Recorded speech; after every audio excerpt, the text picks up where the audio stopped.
Hi, Chris Greene here with the Flood Insurance Guru. Today we're discussing communities eligible for suspension for the National Flood Insurance Program. If you've watched some of our other videos, you have seen where communities have been suspended in the past. What does this mean? In many situations, this means that they didn't meet the requirements of the National Flood Insurance Program, that they've worked and the National Flood Insurance Program has warned them about certain mitigation, certain requirements that have to be met. Today we're going to be talking about some of those programs that are eligible for suspension effective May 9th, 2023.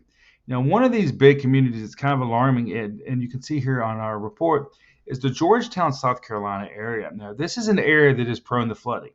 They get a lot of king's tide. They've had a lot of flooding in the past. In fact, they've had some suspension problems in the past. A lot of communities across the country have. So what does this mean if the suspension goes all the way through? Well, this means that residents could lose the availability of assistance, disaster grants, and even flood insurance through the National Flood Insurance Program.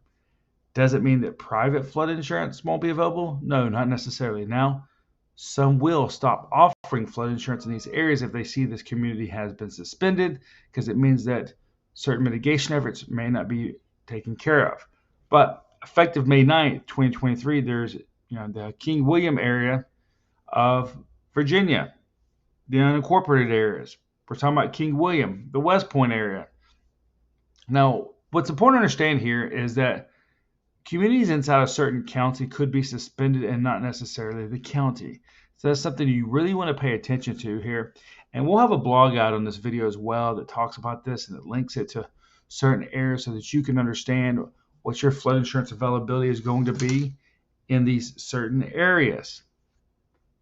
Virginia, South Carolina, certain parts of Tennessee, as you can see here, even Wisconsin, Texas, and a lot of areas in Utah. And the areas of Utah could be concerning because they've had such a big snowmelt issue in 2023 where some of the snowpack is more than 200 to 300% more than it normally is. In fact, we've already talked to many residents in Utah that have experienced flooding.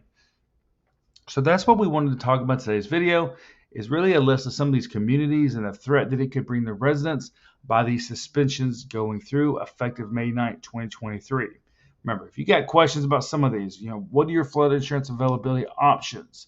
Does this mean you're not going to be able to get flood insurance? What can you possibly do to work with your community to solve this problem, to make sure you have flood insurance? Then make sure to visit our website, floodinsuranceguru.com.